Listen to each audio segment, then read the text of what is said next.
All right, are we ready? Should we get going? What do you I think, think Ro? we should get going. Well, we are so excited for you to be here today with us on April Fool's Day. Um, oh, and it sounds Douglas volume is higher than Ro for some reason. Do I need to turn it down? Thank you for that feedback. Or maybe I'm just loud. All right, I'll take it back a step. So is that better? Is that better? Did it balance out? Did it come up? Okay. All right, well, let's get Seems to be more It's even more even now. now. Yes. Okay, good. So we're good. Thank you so much, Sophia. And so just we'd like to welcome you to No Fooling, Essential HR Competencies for Today's Workplace. So Ro and I are going to work together to talk to you about what some of the things that you need to do in HR these days to make sure that we're in line with what the business is doing.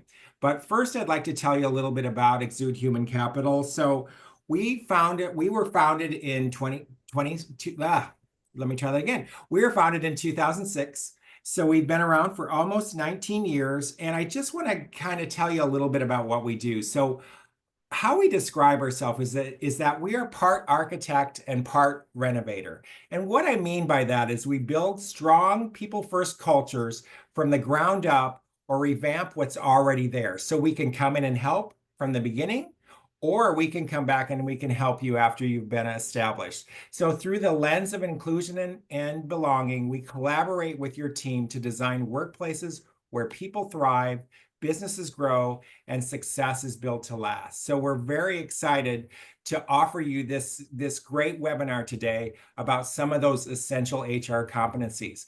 I am thrilled to have my favorite co-host in the world with me today, and that's Romaine Jones-Wise, and she's going to introduce herself real quick.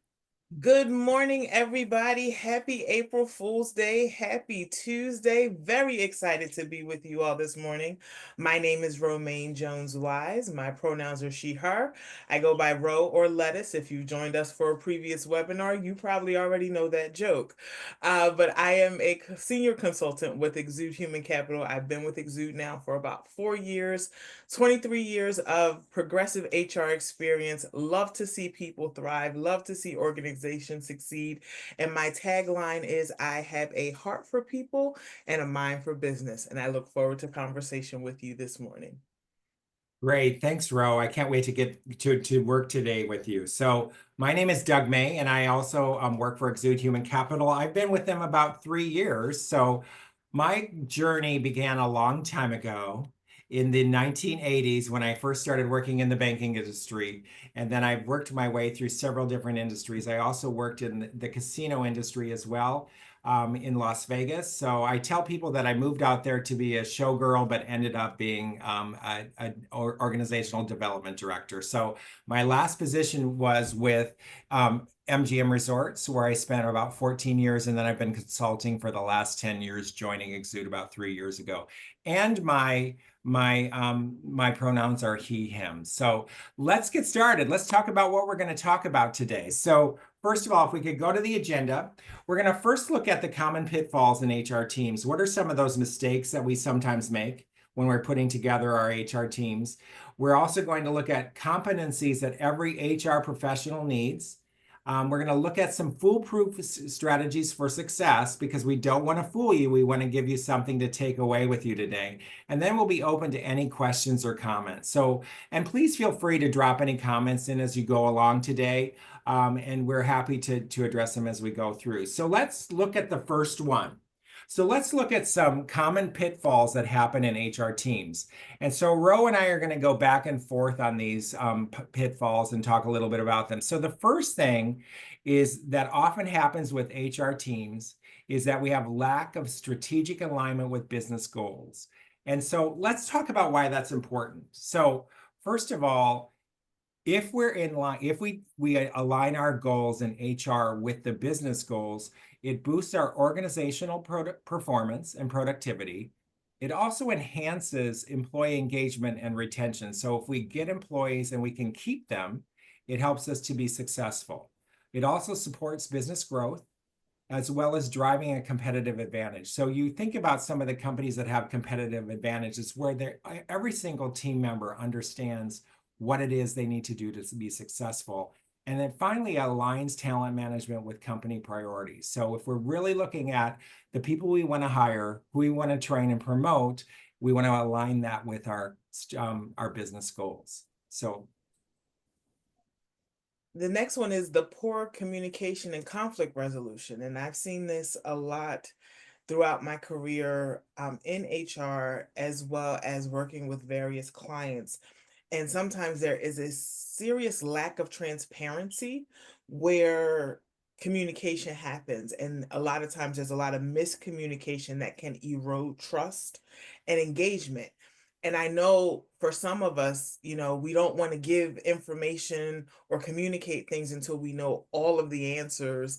And sometimes we never will know all of the answers. So, having a communication strategy that is engaging and can give people information as it becomes aware, or even acknowledging that we don't have all of the answers yet, still helps create a level of trust and transparency. The one thing that I have seen in my professional journey is a tendency to avoid conflict. Like, people right now are conflict averse. They don't want to engage in conflict. And I think partially is because we're not handling conflict um effectively. So what happens is when we ignore or mishandle workplace conflicts, it literally will reduce the morale and the engagement. So as HR professionals, we want to make sure that we are having proactive conflict resolution, getting in front of some of the challenges that we may see coming, making sure our leaders are equipped to handle situations and not let things fall and fester, so people don't think that HR is responsive to things that are happening in the workplace. It is very important that even in our communication strategies, that not only do we have clear and consistent communication, but we also have communication across methods. So everything is just not always in writing. um, Being an inclusive workplace, you want to make sure that you are accommodating communications for all of those that process and interpret information differently. So having things in writing, having things that can be read through immersive readers, having audible videos, things that can really help connect with all of the staff at your organizations is definitely something that's going to help improve that. But those are some of the common pitfalls: lack of conflict resolution and poor communications.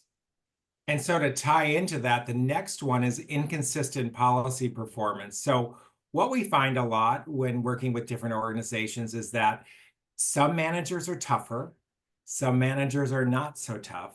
And what they do is they don't manage the policy consistently.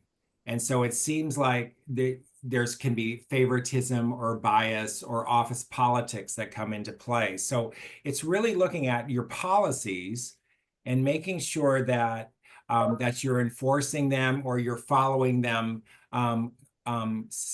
consistently throughout the organization. So is it easy? Not always easy, but it's really comes back to how do we train our managers to understand the policy, and how do we also talk to them about what are some guidelines that you can do. So you always want to have, when you're looking at policies, there's sometimes are gray areas, and you really want to discuss those with your managers as well, as to how you really consistently give that information, how you consistently talk to your team members about what's correct, what kind of performance should they be doing, and also it's holding people accountable. I know in my career, and I'm sure Ro, you've seen this in your career as well, is that managers will come out and say, these are the expectations. And then if the person doesn't meet the expectations, they just don't say anything. So it's really about how do you do that? And that starts with the communication piece that Ro talked about as well. Now, I don't know about any of my fellow HR folks on the line, but this one is a pain point for me personally because things are always changing. So, this failed adaptation to compliance and legal changes, there is always some type of change with the labor laws, with benefit regulations, with workplace safety standards. And being on top of all of those compliance pieces is sometimes a major pitfall. We don't sometimes we don't see it happen until something else has happened that we have to respond to. And it's like, oh, we didn't update this policy, or oh, we didn't update the handbook. And sometimes it's really hard to stay on top of all of that. This is, it's a lot of pieces when you're managing human resources, but the non-compliance of this can really be costly in terms of penalty or reputational damage. So we really want to make sure that we're giving attention to this, and making sure that there is a proactive compliance strategy. Are you getting the updates from like the EEOC? Are you getting the SHRM updates? Are you getting the policy and statewide legislation updates that come to your inbox that might flood your inbox, but it's kind of keeping you in the know? Are you subscribing to those resources? Because what we want to make sure is, as HR practitioners, HR professionals, HR executives, we are not putting our organizations into a liability risk by not adhering to the compliance and the legal changes that are happening as we navigate this world that we live in. And the final piece that we're talking about as a pitfall is the weak technology adoption. So if you look at your HRIS system or other systems that you have in your organization, how are you using them? Are you just using them to process payroll? Are you just using them to track minimal data? There's very powerful systems out there that can help you with performance management. They can help you with guiding a person's career. So it's really, have you used your technology to the best of its ability? So because a lot of times they can be a little bit expensive. And so are you using it and getting your return on investment? Are still some things paper-based? I know I've talked to organizations before where they still have paper. And so you can really put everything into your technology. So, and it also allows you to look at data. So if you want to look at trends to see, what kind of people who's applying for organizations here, what are their backgrounds, what are their educational levels. You can also look at where people are applying from. So are there certain areas of the city that the people are applying to our different organizations? Who's being promoted? Who's not being promoted? What are their plans? So there's so many pieces that you can use.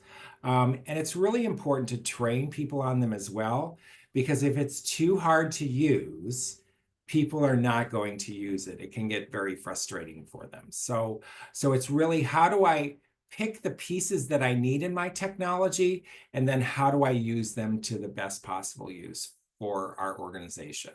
So those are the pitfalls. So we've outlined 5 that we often hear about, right, Ro? Yep. And so we're going to have you take a vote. We would like to learn from you which pitfall we'd like you to take a look at the pitfalls, and which one would you rank as the highest, and let me try that again. Which of the challenges do you face most is what the actual poll says. So go ahead and do that. So go ahead and vote. Let's see.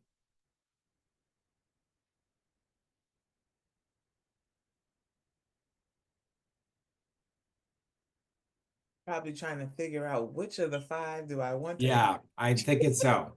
It's like, And I'm oh, looking at it, and Ro, we can't vote, so we can't even sway this our way, I right? know, I know. We don't have any say in this one. So we'll give it a couple more seconds to give everybody a chance to participate.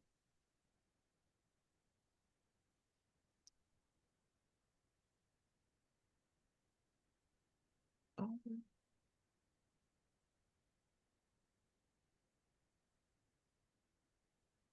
So it looks like, oh, Huh. interesting. Lack of strategic alignment with business goals is number 1, Yeah, right? but look at 2 and 3 tied. Poor communication and conflict resolution and inconsistent policy enforcement. So what do you think that tells us, Ro? I think the lack of strategic alignment with the business goals is saying that we're being performative and reactionary. We're dealing with situations as they come versus sitting at the table and being part of some of the conversations to ensure that our organizations are moving in the right direction and tying all of this together. The people, the objectives, the goals, seeing the full picture. I feel like the lack of strategic alignment with business goals means that HR may not be part of the full picture planning with some of the organizations that answered this question today. How about you? What do you think? Um, I think that this is, yeah, I would agree with what you just talked about. I think a lot of times, um, instead of being a business partner, sometimes the people look at HR and they're sort of like the police, right? And so they're just going to they're not really in line with us. They're just going to tell us when we're doing things wrong. I think it's changed a lot though. I mean, a lot of organizations that I've worked with, they have a seat at the table at the highest level to really talk about what are the things we need to do as an organization to make sure that we're getting the right people to help us with our business goals. I think for the poor communication and conflict resolution, I don't know, sometimes it may not be that the HR team doesn't have those competencies. It could just be inconsistently enforced throughout the organization. Right. Meaning sometimes there's either a lack of training or misinterpretation of policy, or some leaders that just decide they're going to do what they want to do Yeah. and not adhere to the recommendations of HR, and then show up when there are problems and they're not sure how to handle, which is great because as HR professionals, we are there as a resource within the organizations. But I think if we can be intentional about making sure leaders understand the importance of communication and conflict resolution, uh, to manage expectations in the workplace, it would go a really long way. It really would. Because a lot of times I'm coming into organizations presently as a consultant to kind of mitigate what has happened, which is a result of poor communication and lack of conflict resolution skills. Things have festered and just deteriorated team dynamics. And now it's like, okay, how do we fix this? How do we reestablish trust and reset expectations? So a lot of my work presently is doing some of that type of engagement. All right, so let's hear from our audience. If anybody wants to drop anything into the chat, we're more than happy to hear your thoughts on that poll as well. It was very close. So we do have some key competencies that we want to talk about, right, Ro, today. So let's look at those as well, but please feel free to drop anything in as we go through some of these. So the first thing we recommend, a key competency for our HR leaders is this, and that is inclusive and strategic thinking. So um, it's where you're really taking a seat at the table and elevating from paperwork to powerhouse. I like that. That's a really good way to describe it. Um, and so we just had one person drop in as well. And so I want to just jump over to that. It says not using the resources they have readily available, very often the employee handbook, perhaps. Natural tendency to be conflict averse. Not all managers have the skills and some may never have them. That's a great statement. So it's really looking at and thinking about how do we make sure that they have those skills, or how do we get them the right people in the right positions? What do you think, bro, on that one? I think a lot of times with the conflict averse, and I've just done some recent work with a client with this, it's generational.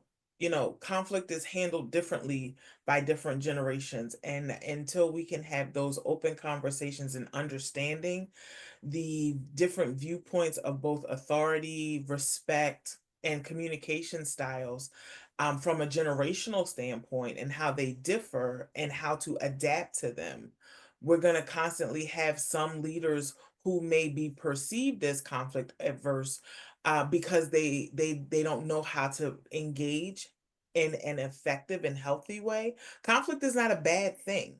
It's not at all. It, when managed appropriately, it's very impactful for team and dynamics and innovation and different perspectives. Like, it can be very healthy for a team to have conflict. It's all in how you manage it. So making sure that not only the HR leaders are equipped, but the department and operational leaders are equipped to handle conflict is going to be a major Yeah. step forwards for key competencies.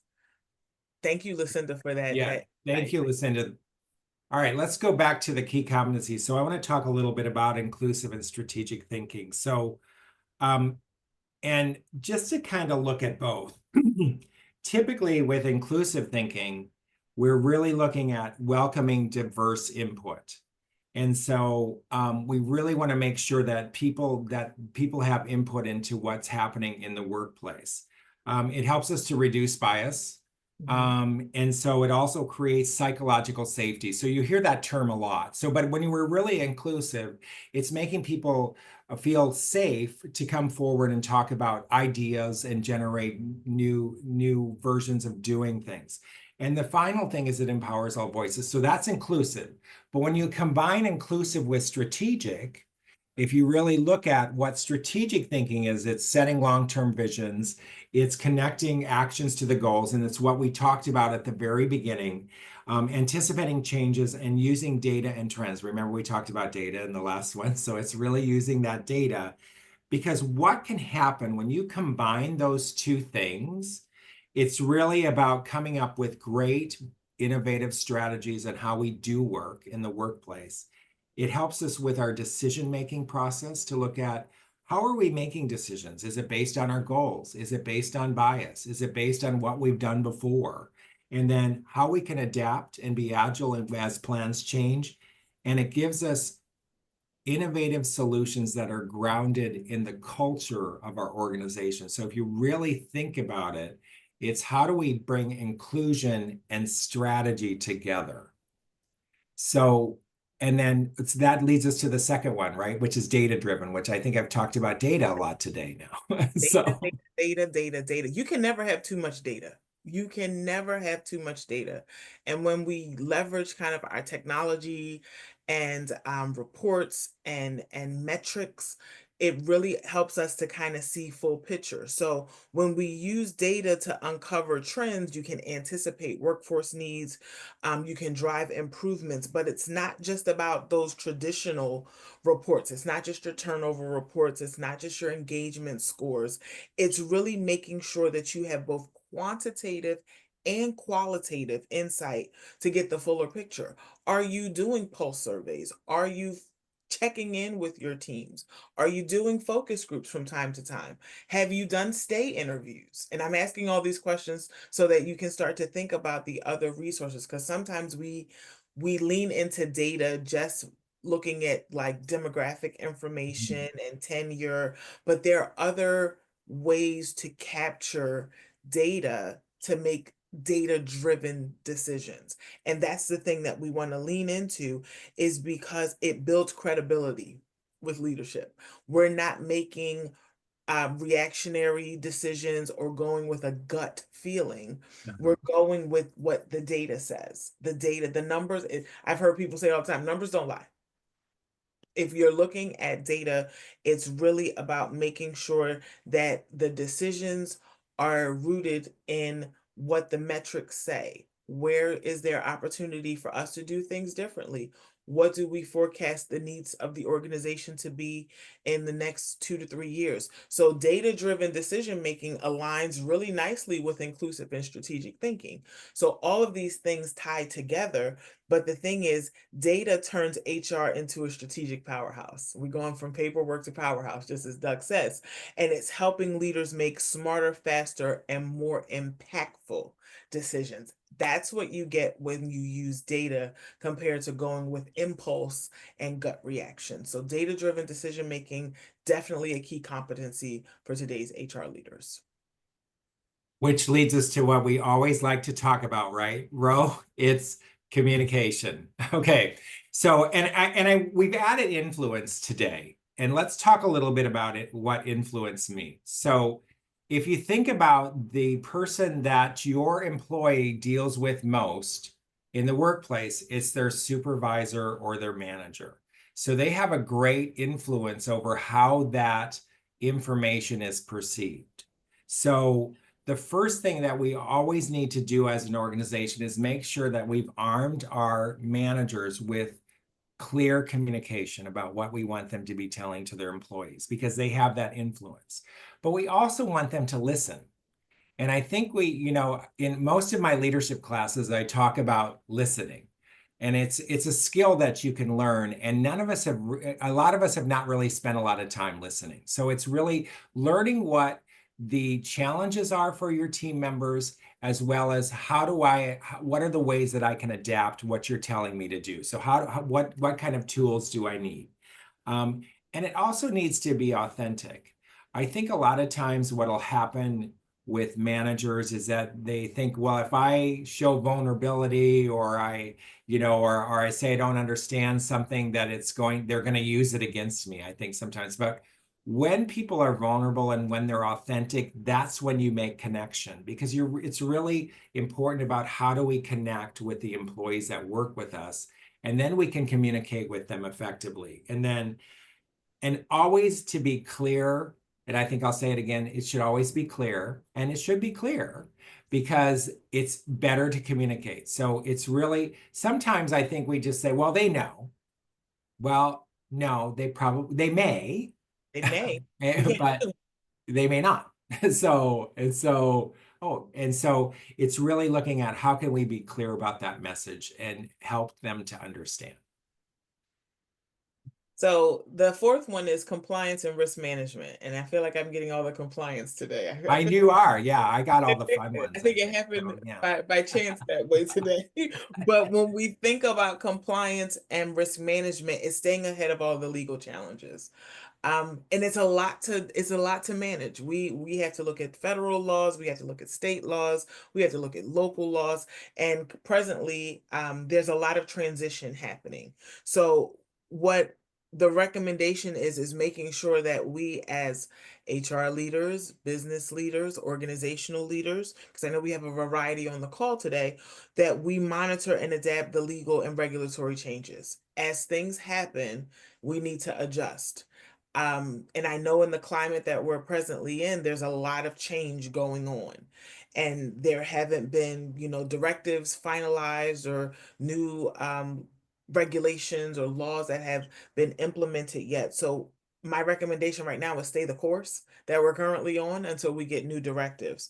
But the thing is, you want to make sure you're building policies that are going to reduce risk while supporting business agility. So it's kind of a juggling act. How do we remain compliant, but also be able to be agile when necessary?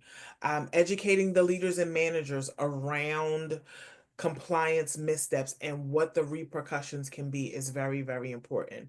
Making sure that there is some type of what we call HR essentials training for your leaders is very key so that they understand things like Family Medical Leave Act, Americans with Disabilities Act, all of those federal compliance things that we have to adhere by, as well as some of the state and local regulations that we're required to be compliant with as well.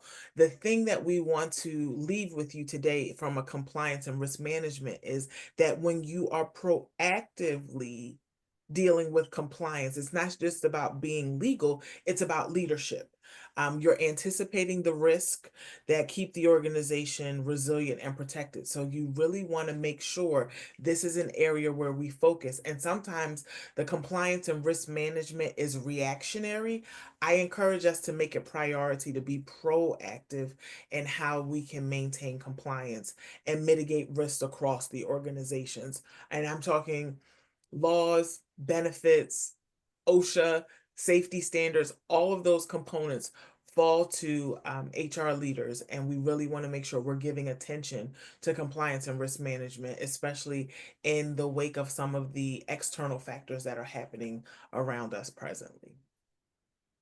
Right. And it looks like I get technology today. So let's talk a little bit about technology. It There's a lot of great things that we can do with technology and to really make it easier for managers to do their jobs, as well as the HR folks to do their jobs as well, because it saves time and resources. It makes things go faster. Then people will have more time to do these other things, right? So if I'm spending all of my time having to put information into a system or filling out a piece of paper or something, then I don't have time to communicate and have that influence over people. So it's really about going back to what I said at the very beginning, I think it was was it the fifth one, Ro? I think it was the fifth one. We want to use this effectively. Now, cautionary thing about technology. Sometimes we get behind technology and it can take away that human interaction. So you want to use it effectively and streamline processes. There still is nothing better than having a one-on-one conversation with your team member about different areas of what they're doing well. So yes, you use it as a way to support those conversations that you have, but and then streamline that process. So then we have more time to be the leaders. Makes sense. And I know a lot of people are with the technology piece, the automation. I know there's a lot of conversation about AI and HR Yeah. and how to leverage it. It doesn't replace the human component. Let's be clear. It does not replace us as humans doing this work. It just affords us some resources and, as Doug said, some time back to be more engaging. So leveraging um, technology will afford us more time to do these other key areas that we're discussing. And the last one that I have is change management, leading organizational change. This part, because it not only affects how we lead, but it also affects how we show up. So change management is not just about the tactical functions and the process. It's all about the people too, and how people emotionally respond to change, and being there to support and help people navigate through those emotional responses until they can get to some level of acceptance of the change. And there's a gamut of reactions that will happen to people when they sense change is happening in organizations. There's fear, there's loss, there's confusion, there's anger. Like, there are multiple different dynamics of emotions that happen, and as HR leaders we need to be equipped to handle those. But before we can handle it for other people, we also need to be able to sit with the change ourselves and have a moment of reflection and awareness as to how our energy is coming into a room. So being an HR leader does not negate or minimize our reactions to change, but we also have to be able to have that self-awareness and that emotional intelligence and how we show up and how our energy um, may come across to other Yeah. people in times of change. So engaging employees in the process to build buy-in and to reduce resistance is going to mean we're going to have some conversations. We're going to have to check in with people. We're going to have to check in with our leaders. How is your team adjusting? What supports do you need? How can I be of a resource? But then also giving time and space for the emotional responses with the parameters that we still have to get work done. So yes, we want to hear and sense and listen, and give space for that, and also give parameters that we can't just dwell here and get stuck. We still have to be functional. We still have to be productive. We still have to do the jobs that we're required to do, not only for our internal support systems, but for whoever our external stakeholders are. So managing through change is really making sure that there is frameworks um, to support change, both from the tactical process driven side and also the people emotional side. Have we put those resources together? Have we established those plans? Do we have contingencies if there are hiccups or people are undermining process or truly resistant? How do we curtail that to make sure that productivity happens? HR sits at the heart of change. Mhm. We're guiding people through transition with empathy, clarity, and strategic foresight. So, again, when you think about these key competencies, they all tie in together, they all overlap, they all support each other. So, these six key functions are key to being successful in today's HR climate, because there's a lot of change happening. There are resources, there are going to be a lot of compliance and risk management things that are coming down the pike, and we need to be able to effectively communicate and influence behaviors in the organization as we think about inclusive and strategic thinking and making data-driven decisions. Doug? Anything you want to add there? I just like I mean there's a lot saving that space for the questions too. And I Yeah. think as the HR person, we are the HR leader, we need to ask the right questions as well. And we're going to talk about that in a few minutes as well, but we need to ask those questions about how will this affect Mhm. the people in the organization, but how will this also affect my department? And getting the answers to those questions or being being we go back to the strategic part, being there at the strategy session so you have the answers that you can use when you're managing the change that's going on in the actual department, in the actual organization and department. Yeah. So we're gonna ask you what is getting in the way? Share some of your thoughts in the chat. What's getting in the way presently? What are the reasons that there are possible barriers um, for not being the fully utilized HR professionals or org leaders that you desire to be? Are there hiccups? Are there challenges? I had to open the chat. Time crunch. I saw a Um, person, yeah, time. I'm seeing that. Um,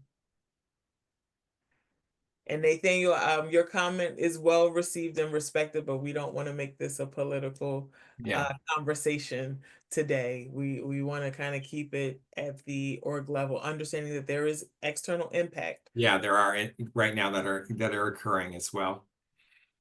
barriers to change management, Yeah, status goals, change in mindset, definitely time. Uh, yeah, C-suite, lack of direction and clarity of goals. Is with the time factor, is it that we're busy trying to put out fires or juggle multiple things, or what because time seems to be like, if we were doing a word cloud, I think time would have been the biggest word. yeah, I agree.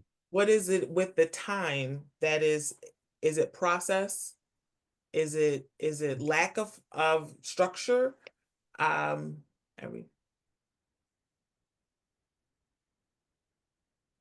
I All of the above. Lucinda said all of the above. all of the Yes. above, yeah. Catherine made a point. Lack of inclusion of HR leaders, departments, and business leadership Right. meetings where crucial changes and updates are being discussed. Okay. So we all feel it. We're feeling Yeah. this. We are definitely feeling this. So what we want to do, and we definitely want to appreciate everyone's um responsiveness to this question in the chat. Thank you all for participating with that. We want to give you some foolproof strategies and some Yep. of the things that may have come up. Um, Time was a big one, and it's considering some of the things, thinking about how can we change process? Is there an opportunity? What needs to be tweaked? And I know for me, recently I did some work helping revamp the entire recruitment process for an organization. And what they found is their recruitment process took so long that they Mhm. were losing Yeah. viable candidates because they were having like 5 and 6 rounds of interviews Mhm. that were spreading over like 2 to 4 months. Um, Yeah. and these were not like C-suite level positions. These were frontline individual contributors.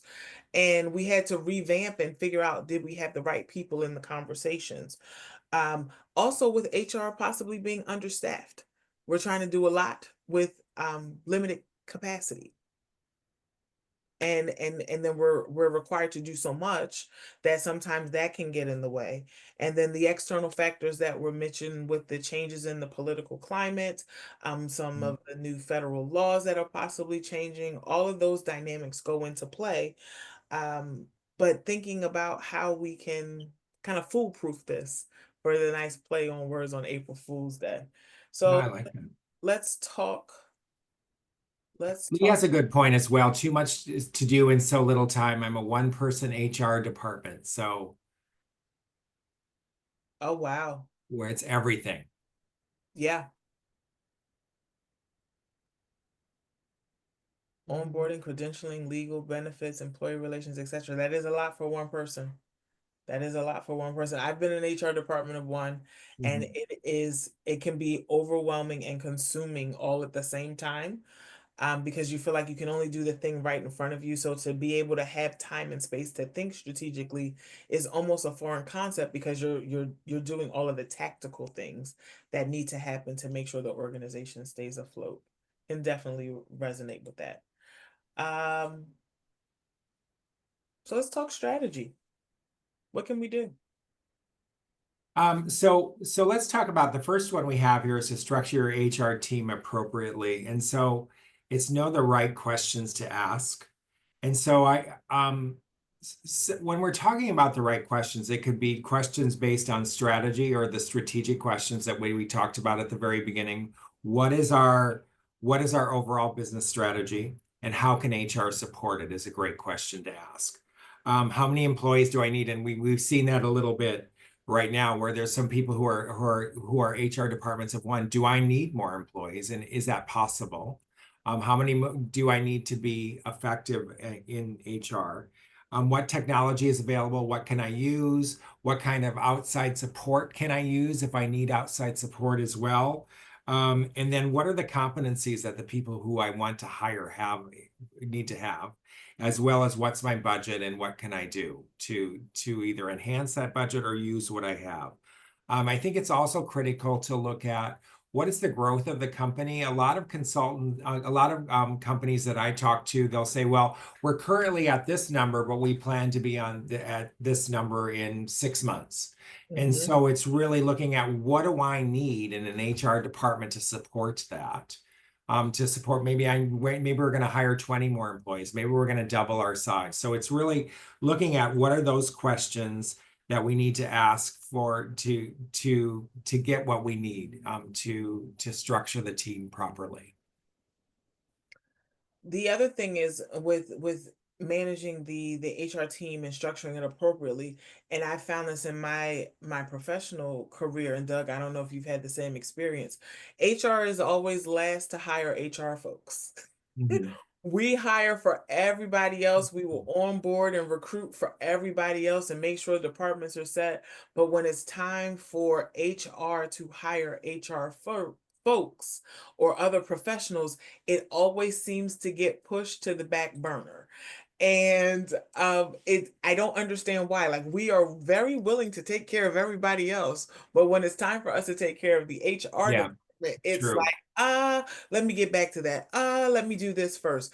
But if we really carve out the time to recruit, select the right talent, and really have a successful onboarding strategy, that means people are going to get all that information they need to know and can come in and almost, do what they need to do from the time they start, because they can offer support, and Right. they learn the organizational knowledge. But it's one of those things that I've noticed in my 20 plus year career is HR is always the last to hire HR. Um, and as the departments of ones, I know as you kind of look at forecasting in your organizations, consider that. Is there a need for additional staff or additional supports to help you manage the workload that you're currently responsible for? Well, and I think an interesting part of that row is that a lot of times we're looking at departments that are front facing, I guess, or front of the house is from my old casino days that they're the ones who wait on the customers or they talk to the customers.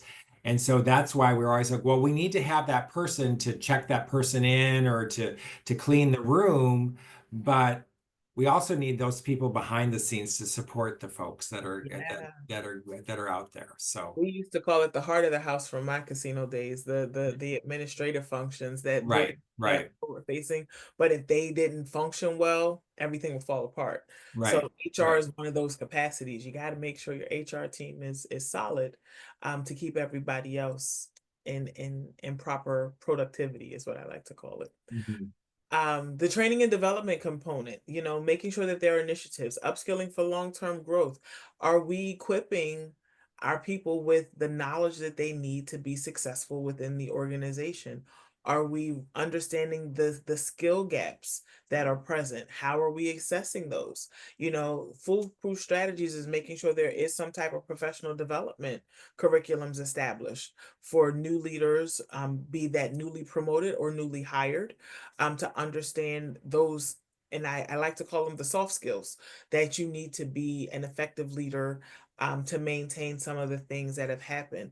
Foolproof strategies for success, training and development initiatives, definitely a must. And that is something that is going to help with engagement because people feel that you're investing in them, for them to be the best version of themselves they can be and kind of fill in where there's opportunity for new skills or transferable skills, that are going to definitely have impact on success for business across the boards. Where are we? Oh, and then using technology. I think I've talked, this is the third time I'm going to talk about technology, so I think you got the message. Yes. It's Um, so technology is your friend, and it's really help it can help you with all kinds of processes that we do in HR. It's really effective with helping with the recruitment process. You can use, some companies do use AI to look at candidates as they come in as well, and that's something you can consider, depending on what the skills are that you're looking for. I would just be careful about that because I find that when I help with recruiting, sometimes looking at each candidate really quickly really helps instead of having it sort of be weeded out because you may miss somebody as you're going along as well. And anything that can be automated without taking away the human part of human resources, I guess is the best way that I would describe it. yeah. And that last one is creating a culture of inclusion. It's leading by example. It's modeling the behaviors that you want to see not only in employees, but also in other leaders. Being an example. Lead by example. You know, how do you want people to show up in the workplace? That's how you should show up in the workplace so people can see. um Offer some type of plan so people kind of understand what inclusion really means. Training and development, because some people hear these key buzzwords and they think they know what they mean, but they're different misconceptions or versions of this. So we really want to make sure that we're creating a culture of inclusion, taking into account all of the different perspectives, all of the different voices, the different mindsets, the different approaches to how work is done, and creating a space where all of that can thrive. That is the goal, uh, with inclusion and creating that type of culture. Doug, anything else you want to add for the folks today? I think the one good thing I want to point out is always lead by example, and this is one of the other because you've heard me in other webinars. I talk a lot about communication, but I think also leading by example is critical.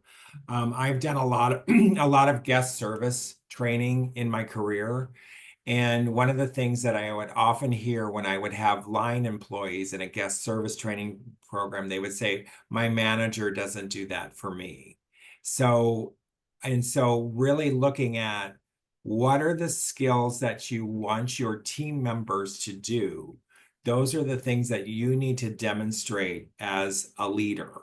And it's not just an HR leader, but it's a leader, whether you're leading a department as a supervisor or a manager, or you're an executive. It's really about what are those things that you want your team members to do. You need to demonstrate them on a daily basis because guess what? They're watching. Yeah. And so if they'll say, well, my manager doesn't do that, so I don't really need to greet the customer or whatever it is that we're talking about. Awesome. Are there any thoughts or questions that anybody wants to add in the chat that we can answer before we end our time together today?